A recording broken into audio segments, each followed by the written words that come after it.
Last lecture में आपने एक रिजल्ट यूज़ किया था क्वेश्चंस को सॉल्व करने के लिए। वो था matrix of T with respect to basis B into matrix of V with respect to basis B is equal to matrix of T V with respect to basis B. तो इसको मैंने numerically आपको prove करके दिखाया था किसी particular example के लिए। आज इसकी थ्योरम को प्रूव करेंगे। तो इस थ्योरम में ये लिखा होता है कि अगर आपके पास एक लीनियर ऑपरेटर है from vector space V to V और बी इसमें बेसिस है वेक्टर स्पेस वी एफ का, तो आपको ये रिजल्ट प्रूव करके देना है। तो इसके लिए क्या क्या करना है? सबसे पहले तो आप देखो कि आपको बेसिस कौन सा दिया है। बेसिस के एलिमेंट है V1 से लेकर Vn तक, और अगर ये बेसिस के एलिमेंट हैं तो जिसके ये बेसिस एलिमेंट हैं वो वेक्टर स्पेस था कैपिटल V।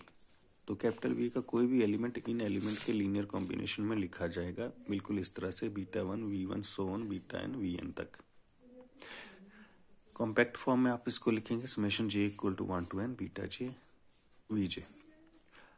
अब मेरे पास ये तो लिखा गया। अब इसका मैट्रिक्स कैसे लिखते हैं? V semicolon V is equal to जो ये कोएफिशिएंट हैं सारे उनका कॉलम बना के, तो ये मेरे पास एक मैट्रिक्स हो गया। अब फिर से देखो कि जो बेसिस एलिमेंट हैं वो V1 V2 so on Vn इस सेट B में है। तो जब इन सब एलिमेंट का मैं लीनियर ट्रांसफॉर्मेशन करूंगा T के साथ, तो ये नए एलिमेंट भी V में ही होंगे, क्योंकि जो लीनियर ट्रांसफॉर्मेशन है ऑपरेटर है वो V टू V ही डिफाइन है। इसलिए जो T1 TB1 TB2 सोन वो भी V के ही एलिमेंट आएंगे। अब क्योंकि B बेसिस एलिमेंट है, इसका मतलब TB1 TB2 सारे एलिमेंट जो हैं वो लीनियर कॉम्बिनेशन में लिखे जा सकते हैं V1 V2 Vn के साथ। तो ये सारे एक्सप्रेशन मैंने लीनियर कॉम्बिनेशन बना रखे हैं V1 V2 सोन Vn तक, और ये सिर्फ सारे अल्फा आई जेज जो हैं वी आई के कोएफिशिएंट हैं हर में। तो ये मेरे पास नया नोटेशन है TV1 TV2 TVn के लिए। कॉम्पैक्ट फॉर्म में आप इसको लिख सकते हैं summation i equal to 1 to n alpha i j v i, where j varies from 1 to n। तो अब मैट्रिक्स T, इसका matrix with respect to this basis कैसे लिखना? ये जो सारे कोएफिशिएंट हैं इनका बनाना है एक मैट्रिक्स, बट ट्रांसपोज करके। ये जो रो आपको दिखाई देती है alpha 1 alpha 2 1 so on alpha 1n, इसको कॉलम में लिखना है। कॉलम में लिख दिया। फिर ये दूसरी रो के सेकंड कॉलम, फाइनल का नेक्स्ट कॉलम। तो इस तरह से मेरे पास ये मैट्रिक्स आ गया। अब तक मैं दो मैट्रिक्स निकाल चुका हूं, एक ये वाला और एक ये वाला। अब देखना है कि नेक्स्ट मैट्रिक्स कैसे निकलता है।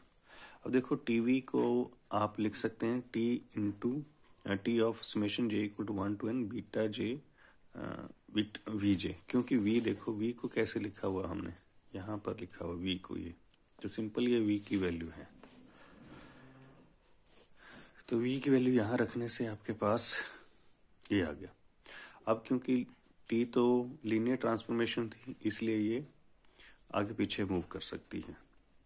तो इस सारे को सिंप्लीफाई कर सकते हैं, वीटा आई बाहर कर दो ताकि आप वीटा वी आई की लीनियर कॉम्बिनेशन में सारा कुछ लिख सकें। समेशन दो है आगे हैं इस बार, इसको आपने देखना कि कैसे डील करना है। तो पहले हम पहले वाला समेशन खोलेंगे, अंदर वाला ये वाला। इस समेशन को खोलने से जो आपके पास एक्सप्रेशन बनेगा वो बनेगा ये। देखो वी आई सबके साथ है और ये चीज खुल गई। अब क्या है, दूसरा समेशन खुलेगा i equal to 1 to n।